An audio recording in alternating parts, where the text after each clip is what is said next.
Did you know Sacramento has more trees per capita than almost any city in the world?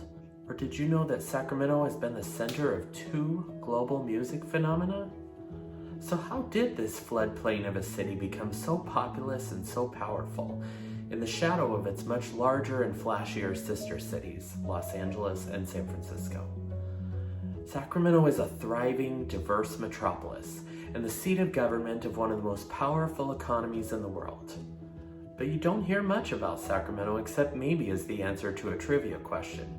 What is the capital of California? So what is it about Sacramento that makes so many people from all over the world want to make it their home?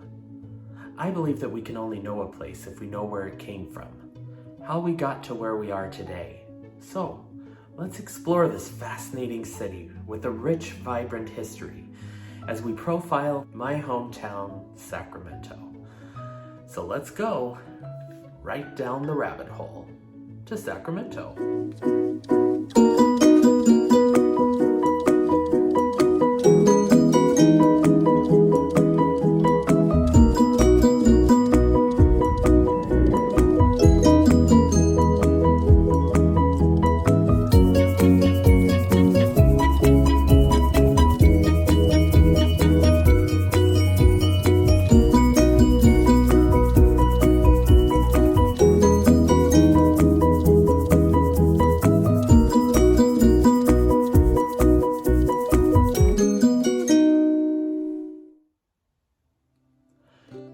Sacramento has been known by many names: City of Trees, River City, America's Farm to Fork Capital, Camellia City, even Cowtown. With a population of 510,000 in the city and over 2.4 million in the metropolitan area, I can assure you Sacramento is no cowtown. Sacramento is located in the middle of a long valley that stretches from far northern California to the edge of Los Angeles County. The River City is so named because it sits at the confluence of the American and Sacramento rivers. The American River flows down from the Sierra Nevada mountains, and the Sacramento River flows down from Mount Shasta, both fed by snowmelt. Although it sits in a valley, the Sacramento region's varied topography includes foothills, floodplains, farm fields, and mountain ranges, including the Sutter Buttes, known as the smallest mountain range in the world. The Sacramento region is surrounded by abundance: agriculture, unique natural beauty, and amenities galore. When asked what the best thing about living in Sacramento is, many residents will tell you it's the proximity to a wide range of activities and amazing natural wonders. But Sacramento has always had its own charm, its own draw, just waiting to be discovered. The city of Sacramento burst into existence with the discovery of gold in the foothills east of where the city now lies. The area had been inhabited by various Nisenan tribes up until this time, which in total numbered as many as 10,000 people. The arrival of gold rush prospectors and others would lead to decimation through disease and forced removal from their land. Within a few decades, their numbers dwindled to a few hundred. Their current population numbers a few thousand. We cannot start a history of any place in this country without acknowledging the indigenous peoples whose land and space we now occupy. Sacramento was incorporated in 1850, the same year as the state of California, and as such is the oldest incorporated community in California. After moving the state capital around a few times, Sacramento became the capital in 1854. In its early years, the small city sprung up on the eastern bank of the Sacramento River, which conveniently flows down to the Delta and over to San Francisco. Trade and commerce were abundant as Sacramento was the closest city to the gold fields of the Sierra Nevada foothills. With the arrival of the Pony Express in 1860, Sacramento was really on the map. And by the time the first trains arrived on the Transcontinental Railroad in 1869, Sacramento was a full-fledged boomtown, and railroad companies were fighting over dominance in this now incredibly important city. In the post-Civil War era of the late 19th century, while much of the country was rebuilding, California was doing its own thing, as it always has. Agriculture began to boom, and with advances in refrigeration and irrigation, coupled with Sacramento's status as a major West Coast transportation hub, the area around the city boomed with fruit farms and ranches. Immigrants from all over Europe and Asia began to make their home in Sacramento, adding more people and more diversity. Many of those new Sacramentans were Japanese. In fact, until 1940, Sacramento was home to the fourth largest Japantown community on the West Coast, nearly as large as the Japantowns of San Francisco and Los Angeles. This vibrant neighborhood included Japanese banks, markets, restaurants, theaters, schools, temples, and other Japanese businesses and residences. As many as 3,000 Japanese made their home in this tiny little sliver of downtown Sacramento, with almost 5,000 more in the region. But in the spring of 1942, that would all come to an end. Under the Japanese exclusion orders, all persons of Japanese ancestry, regardless of citizenship status, would be excluded from designated areas, which included most of the West, including Sacramento. Japanese Americans would be forced from their homes and held in internment camps for almost 3 years. When the Japanese community of Sacramento returned in 1945, they began to piece together the lives they had before. Now, life did slowly return to the area, finally getting back to some semblance of normalcy. But again in 1957, the Sacramento City Council would force the Japanese from their neighborhood, this time for good. By 1957, the wheels of a new idea were rolling and would roll right through Sacramento's Japantown. So-called urban renewal projects were springing up all over in an effort to spruce up urban decay in cities around the world. And it was in the name of renewal that Sacramento's Japantown would be bulldozed for boxy state office buildings and eventually the I-5 freeway, erasing history and cutting off Sacramento's original lifeline, the Sacramento River, from the rest of the city. Even K Street, a major shopping and entertainment destination, would be closed to street traffic in the name of renewal and reopened as a pedestrian mall. And the central city was not the only area in the region experiencing major change. In the first half of the 20th century, around the time of World War I and II, the opening of Mather and McClellan Air Force bases and the Sacramento Army Depot brought jobs and economic stability to the region and growth to the farm fields and burgeoning suburbs of the city. By the late 1950s, Sacramento had 3 military installations, was growing almost as quickly as the state of California itself, and with the war over, the city was riding the same high as the rest of the country. And in 1960, Sacramento would become the epicenter of a global music franchise that would sweep the world. In 1960, Russ Solomon started selling records out of his father's drugstore in the building that also housed the Tower Theater. 1 year later, the first standalone Tower Records opened up across town. By the end of the decade, Tower Records would have a firm footing in California with stores in San Francisco and Los Angeles, ready to take over the world. Business boomed for decades as stores across the country and around the world opened. Back in Sacramento, Tower Records was not the only record store in town. In 1974, a new record store opened that would eventually become Dimple Records. In the 80s and 90s, as the reach of Tower Records grew around the world, the music industry was growing and changing with it. From records to tapes to CDs, Tower and Dimple would grow along with them. By the mid-90s, Sacramento was a mid-sized city punching well above its weight in the music world. Dimple would grow further out into the suburbs of Sacramento in the late 90s and early 2000s. And Tower Records stores would grow to as many as 200 stores in 15 countries.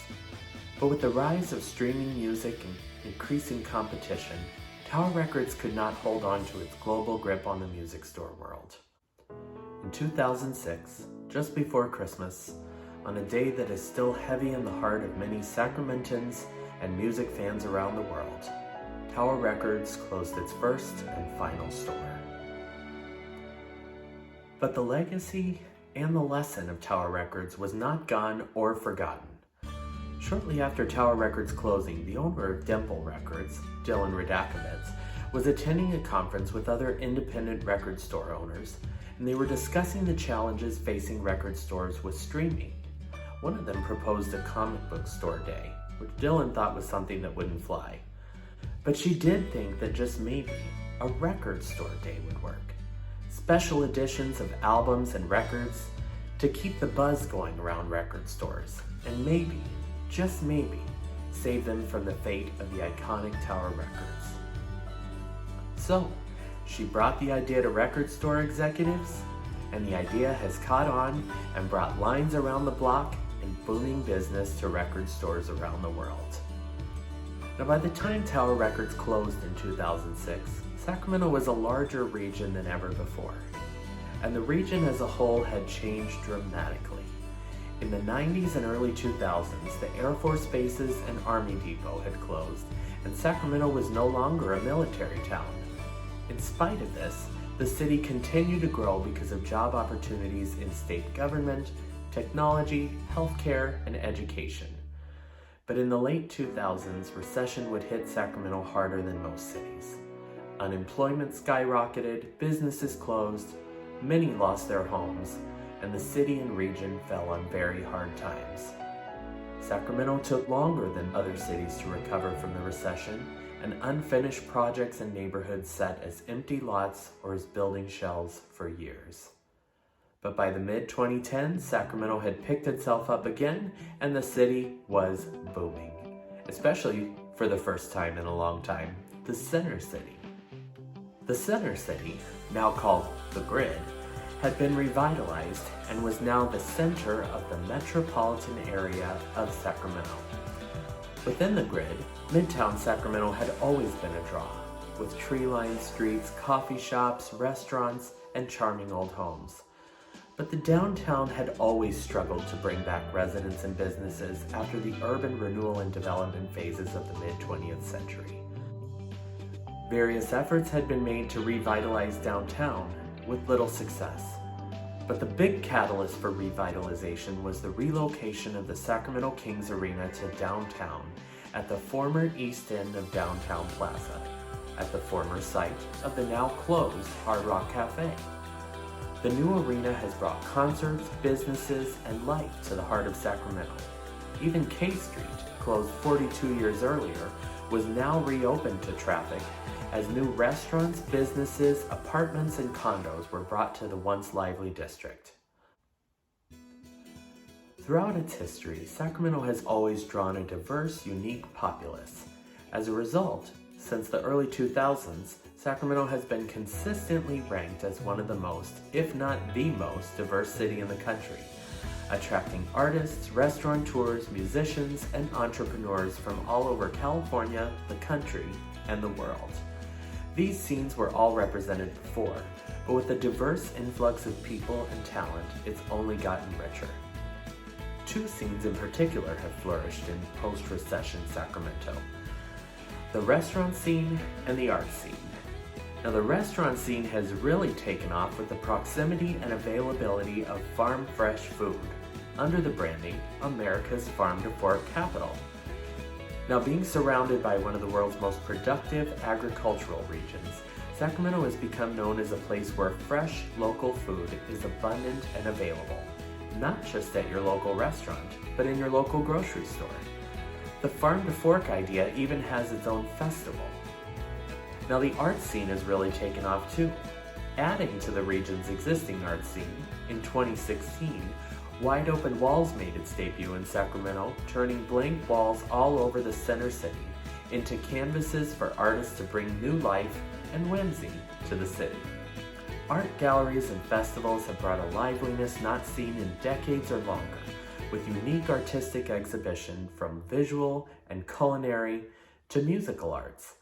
So the 21st century has been a roller coaster for Sacramento. 3 recessions in 20 years. The dot-com boom and bust, the Great Recession, and now a recession brought on by a raging global pandemic. In the midst of the pandemic and recession, an uprising over racism and police brutality has brought long overdue conversations and a renewed activism for equality and justice. In a city filled with such a diverse population, with so many Black and brown people, it's about time. Now, unlike with prior recessions, This time, even a pandemic and recession couldn't stop the building boom, and construction cranes can be seen all over the area, bringing new development and residents to the ever-changing city. With all this changing growth, other problems have arisen. Homelessness, gentrification, traffic, pollution, and worsening drought brought on by climate change are all things the city will have to face. But as the capital of the most bold, innovative place in the world, Sacramento will must find, the solutions as diverse as the city itself. And Sacramento, with its diverse population, is uniquely positioned to meet this moment and the challenges it faces. So, Sacramento, a city born of discovery, keeps being discovered. Imagine that. Always in the shadow of larger cities, often misunderstood as boring, hot, and close to other places, but rarely recognized for its own beauty, uniqueness, and wonder. But now it seems, Sacramento may finally be recognized for what's always been there. Through hard times and good times, Sacramento has always lived up to its motto, Urbs Indomita, Indomitable City. What does indomitable mean? Impossible to subdue or defeat, unconquerable. Sounds like Sacramento to me. Thank you for joining me on today's episode of Right Down the Rabbit Hole as we explored my hometown, Sacramento. I hope you enjoyed the episode, and if you did, like, share, and subscribe. See you next time, Right Down the Rabbit Hole.